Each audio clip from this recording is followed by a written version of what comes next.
Thank you for joining us. I know there's lots of temptations out there, so it's great to have you all back. My name's Jonah Bloom. I'm the editor of Advertising Age. I'm going to apologize, first of all, for my voice. Little gravelly. I mean, obviously, I always sound very manly, but particularly manly today. I've got a bit of a cold. I normally say that I'm... Yeah. Do you both want to move away? Just a bit of a cold. I normally say that I'm kind of brought to you at these conferences by Diageo and Johnny Walker Black, but in this case it's a bit more GlaxoSmithKline and Night Nurse or something. We've got a panel of great luminaries here from the media agency world, and we've got a kind of just a basic presidential debate type format where I'm going to ping them questions. And I want to get on with it. One of our panelists, Jack Clues, at the end here, apparently he has to make a board meeting.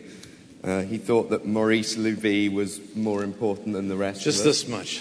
Just a little bit more important. So he's going to dash out. So we ought to get on with it. But there you go. That's the first introduction. Jack Clues, who's the managing partner of Vivaki, and the chairman of Publicis Media Group, and he can tell me if I pronounce Vivaki wrong. I've heard 3 versions already here today. Next to him, we have Nick Bryan, president and CEO of Interpublic's media brands. We have a late but great addition to the panel here to my left, Dominic Proctor, CEO of Mindshare. And at the end there, Minardo Donadis, who's the CEO of OMD Global.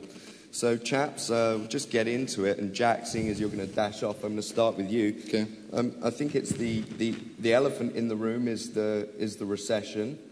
How has it changed your business, both in terms of your ongoing business and your approach to new business? That's an elephant. What I would say, first of all, how it's changed the business. Not unlike anyone else in this auditorium, we've had to do several things. First of all, you've got to really rigorously look on how you can focus on what's important to your organization and to your clients and what isn't. A lot of that requires some cooperation and communication between our clients and ourselves, because at the end of the day, you've got to figure out what you want to do and what work is important and what work can be if not postponed, maybe even eliminated. I think that we're in a place where we're in a race to find ways to standardize things. I was telling Nick just before we came on stage, ad agencies and media agencies are the kind of industry where you'll customize anything to do what's right for your clients. And I know all of you that are in the agency business out there do the same thing. But what's happened is, at least in our cases, we took customization to almost the backroom level. And so what we've got is we have no standardization or homogenization of really common routine practices. We've got too often the same people, different groups of people doing the same kind of work, but doing it in a way because it was designed to satisfy client A versus client B versus client C. And I got to tell you, we're spending time now looking for ways to standardize and homogenize that process on the routine so that we can focus and properly keep investment on the higher value. So that's partly about not recreating the wheel for every individual client.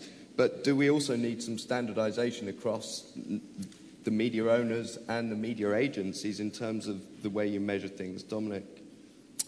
Yeah, and the way we transact things. I mean, I think there's been a conversation over the years, for example, about all the different systems we have in different markets of the world, transaction systems, and the way we have so many different types. And, as a grown-up industry, is it now time, for example, to go to one globally developed homogeneous system that it's the same for all media agencies, clients, media owners? It's just much more efficient, for example. I mean, so I think these are the kind of growing pains of an industry that was happening anyway, but has actually absolutely been kicked into the front of the stage by the recession, and that's good. But you'll all sit here on stage and nod.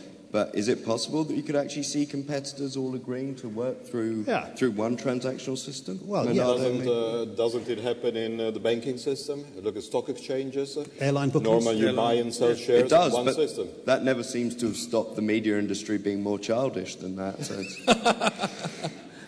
Well, I think Marie-Louise said it in her when she and Steve King did their wrap-up session this morning. I think we're in a space now. Well, we all have to have decided we need to grow up because we're in a world where it's all about new partnerships and new collaborations. And I see no reason, as Gerardo said, for that not to happen.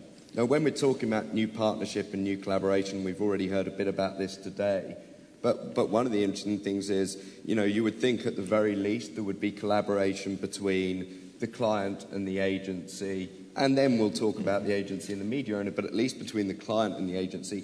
And yet very often it seems to me the agencies there's not even a collaboration between the client and the agency. It's basically treating the agency as a vendor. And right now, that seems to me that's creating a real risk. That depends. I mean, like in life, there are good relationships and there are less good relationships. And I think if we're going to look at the recession, which is the first question you asked, if we're operating in that environment, we need to use that, as Dominic said, to kickstart a lot of the pressures and initiatives we were taking. I think it's incumbent on all of us, and the good client relationships reflect this, that people are looking to turn disappointment and disadvantage into something positive. Because without that, any recession from an economic and a social point of view is very painful.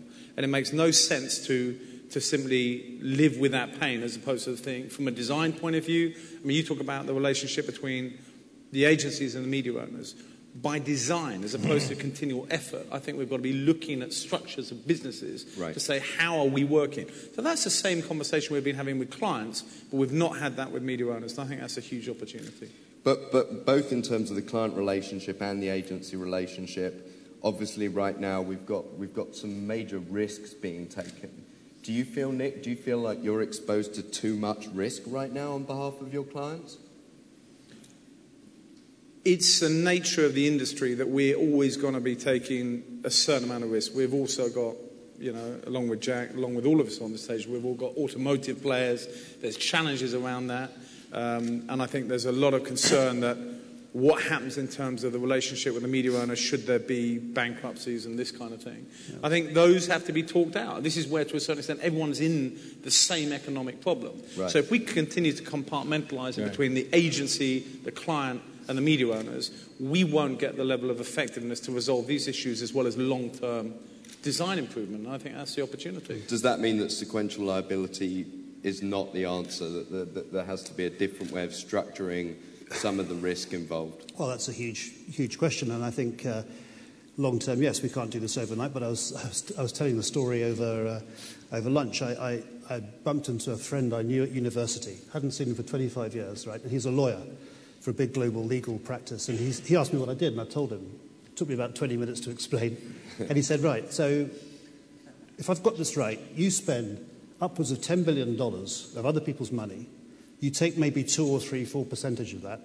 If they go bust, you take the liability, and they tend to fire you every 3 years anyway. I said, that's about it. He said, you're fucking mad. Yeah. So, there's a risk. Right. Yeah, I just would add on to that, John. I think that that this is a time for us to reframe our agency media owner relationship. I would like to get the conversation beyond renegotiated terms and low price and all that. I think we're going to get to a place where I would like to put some teeth and some understanding if we're acting as agents. Sequential liability is there for a purpose, and it's logical and reasonable to Dominic's conversation with his lawyer friend. And we ought to just, the notion that we all kind of dodge around it, it really does have to stop. It's there for a purpose, and I would look for in stateside organizations like the 4As to take a more definitive stand in that regard. But if you go beyond the sequential liability, which is very much a US issue, and it may not affect the whole audience, I just wanted to repeat what Nick said before. Risk is a function of this business, like every other business. You can't be in a commercial enterprise if you don't take a level of risk. Our job is to manage risk. And of course, in a recession is harder. But I think that all the big agencies have internal systems to manage that. So I wouldn't say that that is our biggest threat today. I'm much more worried about a number of clients perhaps asking unreasonable terms of business, long delayed payments, or other forms of risk. That is much more of a worry, I think. Well, that's definitely part of the risk I'm talking about, is the delay in payment terms. But also, to your point, the terms of business, and to Dominic's story, this business of the percentage for which you guys are all working. Now, I mean, I know I've sat here and talked to some of you about this before, but I mean, how are we going to get beyond that, what is essentially a small percentage payment, it almost becomes about managing their money rather than offering a value-added service? Well, we've all talked about this, and I think it goes hand in hand with risk, because we've now spent 5 minutes highlighting the risk. It's clear. What about the rewards? And the rewards are going to be when we can demonstrate our IP, the creative side of the contribution that we're making in a rigorous, strategic format. It's successful, we share in that success. I think if we are able to get the level of accountability, secure the data, have a very tangible opportunity to segment and dissect all elements and see the contribution we've made, why is it not reasonable and certainly possible to share in the commercial upside? That's, for me, I think, one of the biggest places we can go when we get the blend of art and science in the right space. And we've talked about that. You know, what I'd like to do is, you know, leave Valencia with maybe we take one step toward some action. I think part of what we need to get there is we do need to move ourselves as an industry to a place where we're prepared and with a fair degree of confidence, some risk understood, but fair degree of confidence that we're prepared to accept outcome-based remuneration, value-based pricing, whatever you want to call it. We really got to get there. We do talk about it philosophically. We've taken on some initiatives ourselves, and there's some pretty smart outside consultants that can help get us there, we hope. But at the end of the day, I think what's going to get us there is we're going to have to take on a shared responsibility with our clients to make sure we have the data in which we can base such remuneration schemes off of. I was going to say, I mean, would you envisage that being transactionally based? Because while so many programs are still based on these sort of distant surrogate metrics like, you know, how many people recalled that advertisement, you know, it seems like that's a difficult thing on which to base a kind of an outcome-based compensation. Yeah. So is it going to be based on the client actually selling stuff and you... I think in some cases it can be, or a part of it can be. Have you got any examples as yet? I wish I did. No, but that doesn't. But we're moving. I think that what you need is you can find retailers in that space. That's pretty easy. Right. And convenience, you know, fast food, convenience foods. You can find store counts and traffic counts. You know, that space is going on in our automotive clients because it's all about bringing qualified leads to dealerships. So there are all these possibilities, Jonah. Some are built in. Most are built in now as incentive schemes rather than core remuneration. But what I'm talking about is we change the whole thing.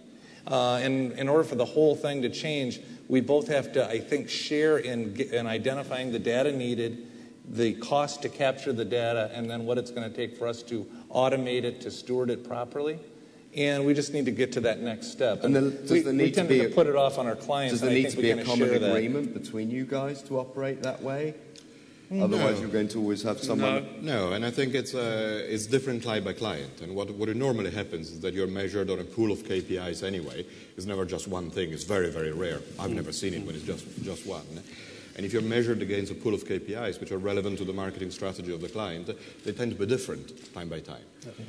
I think the problem today is that we all have some good case studies where we get some value-based remuneration, but if we're all very honest, is that more than 10, 15% of the total revenue that we make as an agency? Probably not. I think it should be 50% or 50% plus, not 10% minus. That is a challenge, how we move it from 10 great case studies to 200, 300 clients.